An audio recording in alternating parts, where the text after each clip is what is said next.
Hi guys, in today's video I want to show you how to use a drill for anybody who never used a drill or any beginner. So what I have here is a hybrid tough electric drill with battery. So you can get this for probably 20-30 bucks from any hardware store or Walmart or any supermarket. And over here I have the hybrid tough 15-piece drill set. So those are the drill heads you'll be using to drill into wood or metal, and a piece of wood I can show you. So opening the box, we have the drill right here and the charger. So like I said, this drill runs on battery, and you can press this button right here to remove the battery.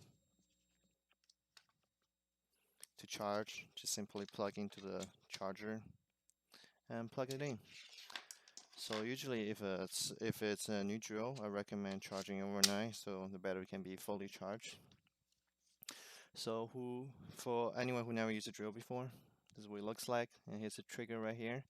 Right now the trigger is locked because this button right here, when it's in the middle, it locks it. It's almost like a safety. So when you press all the way from the right, it turns clockwise.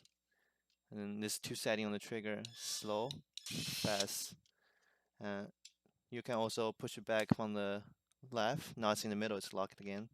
If you push all the way in from the left, now it turns counterclockwise. It also comes with a light. When we press the button, it shines up. It's good when you're walking in the dark. And the other thing is setting right here. So you can see there's a number on the side, 1 to 15. So that's a level of torque. So when you drill into hot wood or the metal, you want to put on the drill head setting. So this means when you're drilling, it won't stop drilling no matter how hard the force you encounter. But the number right here, it determines when the drill stops, so you don't wear all the thread on your screw. So when you're at 1, if it encounter like really slight force, it won't force it will slow down the spinning of the drill. Usually I set it to 7, which is in the middle when I'm drilling a screw into wood. But like I said, if you have a drill head, you want to drill a hole, use a 15 or high number or this drill, which is really high, it won't stop at all. And in the back of the drill, you can see there's a flat head and a cross head. It's kind of difficult to take it out.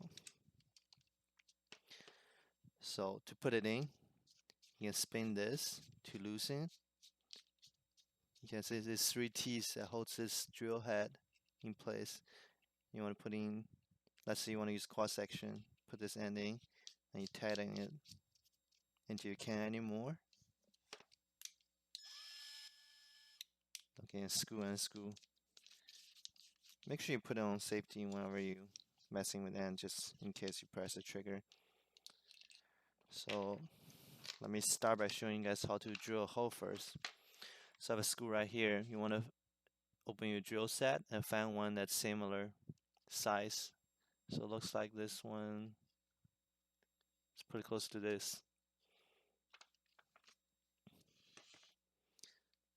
You want to be careful because the drill head is really sharp in the tip. So try to push from the bottom below. Push it open and take it out. So you want to loosen the locker. So you have to spin. You have to keep spinning because the drill head's pretty thin until it locks. You can see the 3 T's in there. They're getting tighter.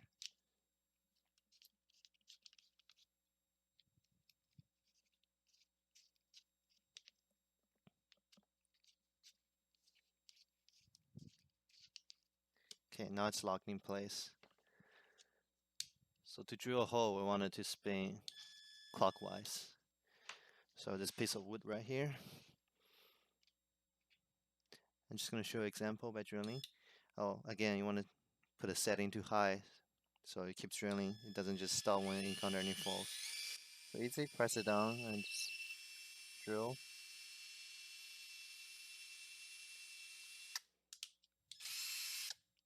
There you go. See the hole right here? Clean it up right here really quick.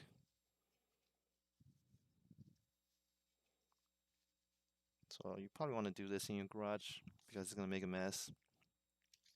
let's say I want to screw this screw in here. Let's take out the drill head again. And when you put it back into the drill sets, you want to be careful because again, this tip is really sharp. So what I do, I slide into the end and I press it down above. There we go.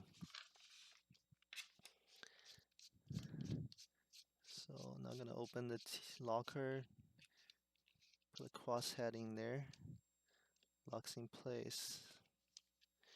Again, usually I do this on when it's in the middle, so it's safe. Since I'm making a screw in there, I'm gonna put the setting to 7, which is right in the middle.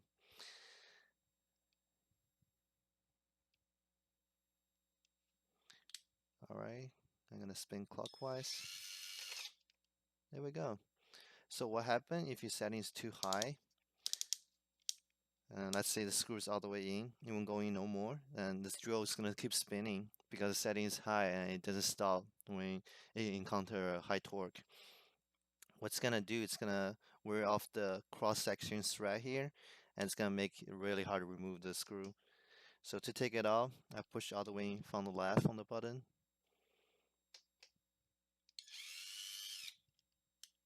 There we go. That easy.